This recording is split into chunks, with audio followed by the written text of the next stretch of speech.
As I work on the forged iron butterfly work, I'm doing most of the work with chisels. And that brings up the topic of chiseling and chasing tools for use in the blacksmith shop. Welcome back to Black Bear Forge and the tool of the day.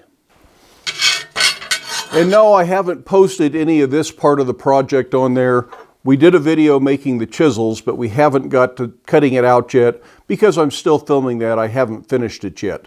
But I thought I'd take a little break from filming that and just talk about some of these tools that are similar to this chisel like we made the other day. I have a fairly good assortment of chiseling and chasing tools so that I can do a variety of projects, and most of these get used under the treadle hammer. Of course, the most common tools are the chisels.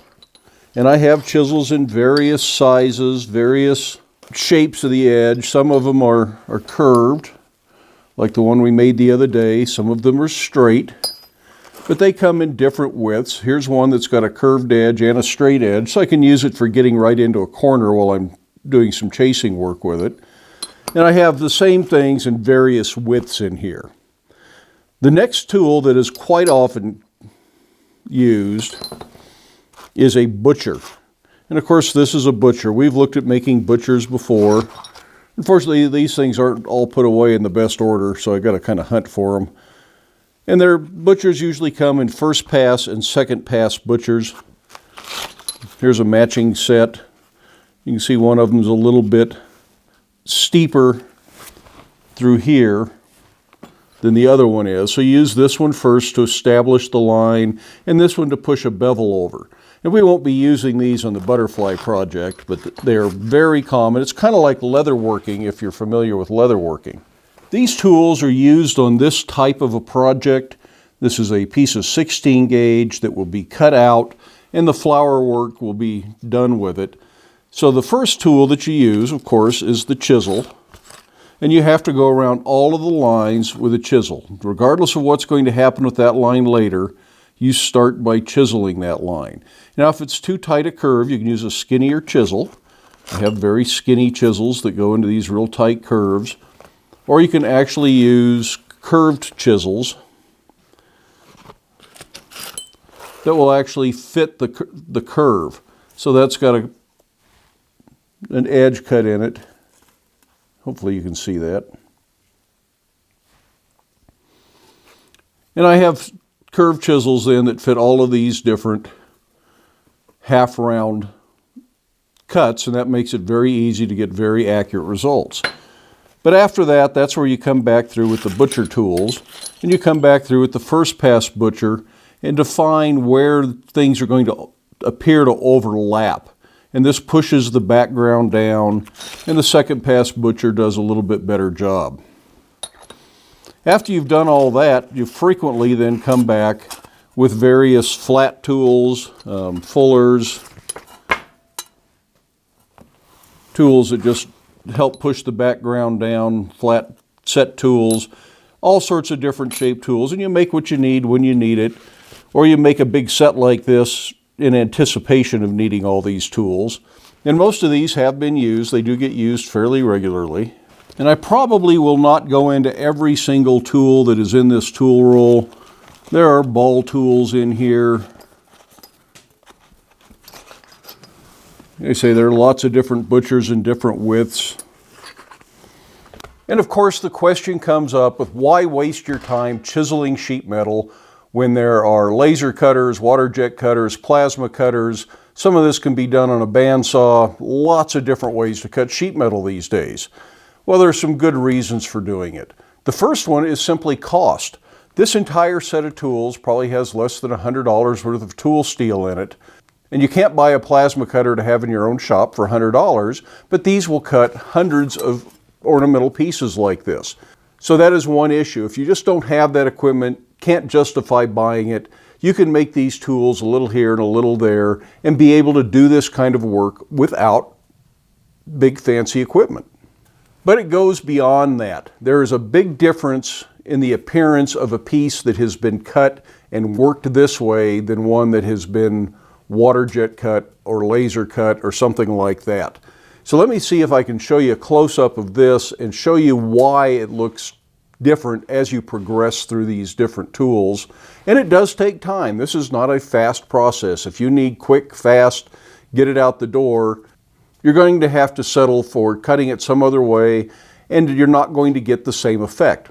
Odds are your customer won't know, but you might know, and you just have to decide what kind of work it is you're trying to produce. Work done this way is high dollar work, and if you've got budget-minded customers, you probably can't afford to do this for them. By the way, since I don't use these tools all the time, I keep them in this canvas tool roll, and that way they stay out of trouble. I can put them on a shelf under the workbench, and they're out of my way. I don't have to worry about them until I need them again the next time. So when I do this kind of work, the first thing I do is glue a paper pattern to it, and then I make all my chisel cuts through the paper pattern. And this, you really can't see any of what the chisel cuts look like, even though all of this has been chiseled one time through. As it progresses, the paper pattern eventually goes away and gets burned off to anneal it, and you can start seeing the chiseled lines in here. Now, not all of these will be cut out. Some of these are more chasing than they are chiseling. You're not cutting them out. This section will come out here.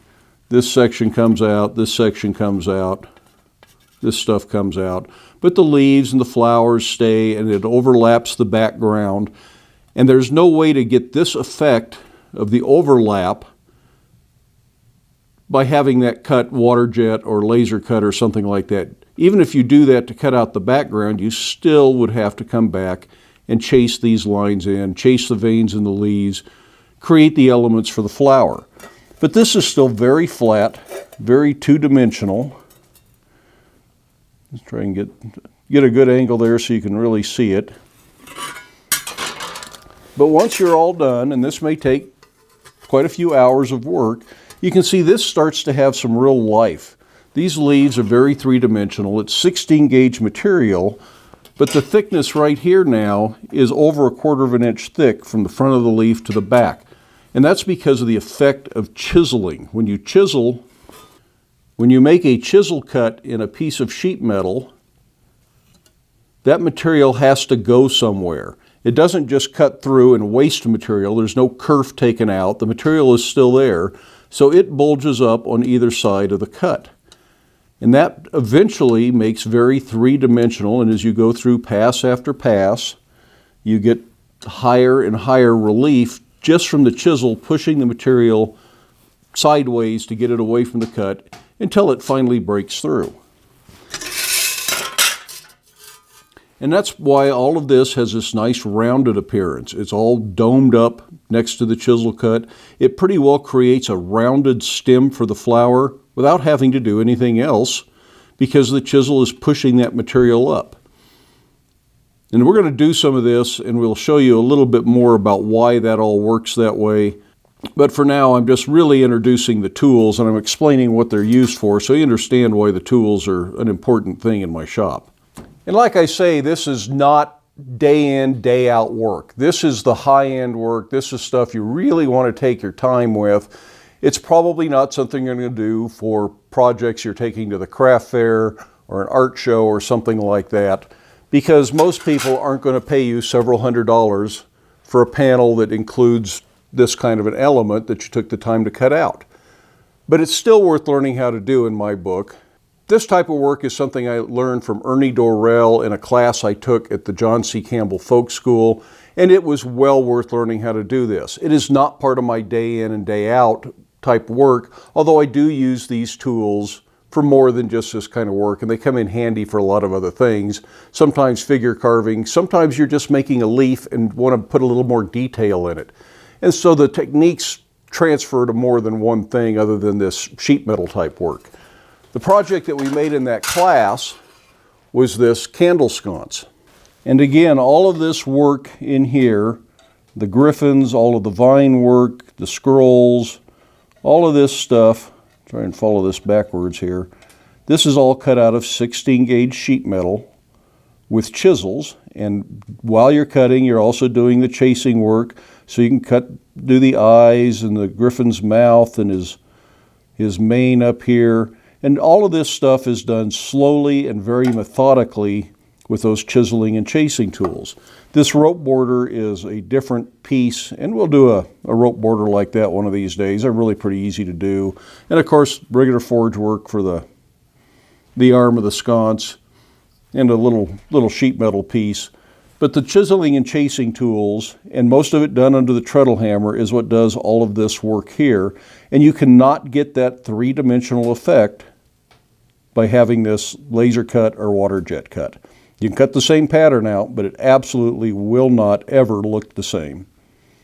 But this project took a full week as part of that class. If you were doing it in your home shop without any interruptions, you knew how to do it, you had a little practice, maybe it'd be a 3 or 4 day project, but that's still pushing $1,000, $2,000 that you'd have to sell sconces like this for.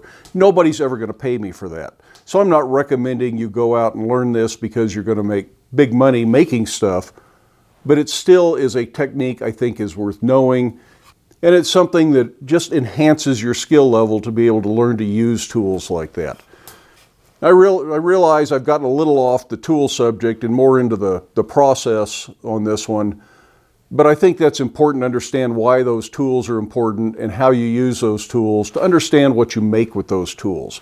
And again, we will take a closer look at some of these techniques. We will do some of this. We won't replicate any of the things that Ernie taught in his class, because if you want to learn that, you need to take Ernie's class. Nevertheless, I hope you found this interesting. Hope you can give it a thumbs up. Love it if you hit that subscribe button. Stick around, watch a few of the other videos, share the videos with your friends, but then make time in your day to get out to your shop, make something, stay safe, and stay warm because winter's almost here. But do wear your safety glasses, and we'll see you later.